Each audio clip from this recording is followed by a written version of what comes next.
My dad would always say the most important thing for a coach of a 9-year-old girls softball team is to make sure the girl wants to come back and play next year again. Right. You know, what did you see in youth coaches, and what did you look for? Well, I mean, I think you want the most passionate, knowledgeable, because with passion, you know, you're going to get energy, right? They got some juice. They're flying around. They're holding players accountable. You want to teach them everything that you're teaching them at home. You know, if they're not on time, that there's consequences to the team.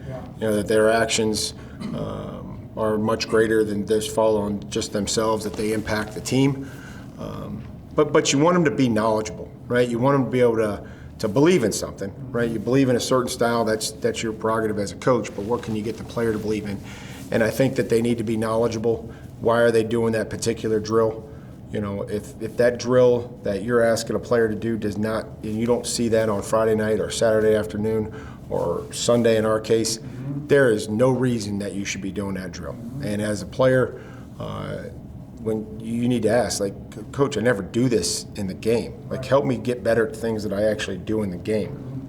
And, you know, so those are things that I think are important. I think the effort, like you can demand effort at an early age, and you can push, and we do. You know what I mean? I always respect the way that your team plays. They play extremely hard, and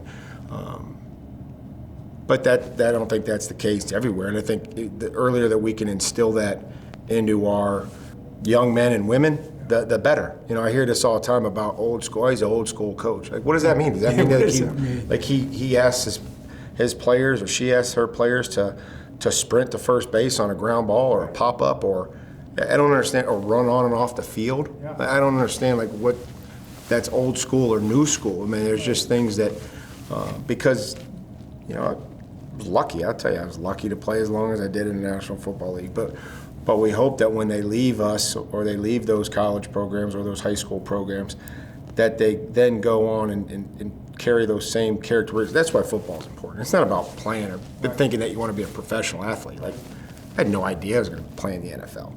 But the stuff that you're doing is setting them up for, you know, a really cool life and the things that they're going to be, that are going to come natural to them. Yeah, it's challenging. It's tough, you know. And life's tough. You know what I mean? That's Life's right. tough. That's the whole point. It's not fair. Like, there's adversity that you have to face, and the decisions that you have to make, and hopefully you can draw on the fact, like, hey, oh man, remember the one year I was hurt, but I showed up every day and I tried to help and support the team, you know, and then I got back. You know, I mean, whatever it may be, you can be able to translate some of those things that happen in life maybe to whatever sport you were a part of.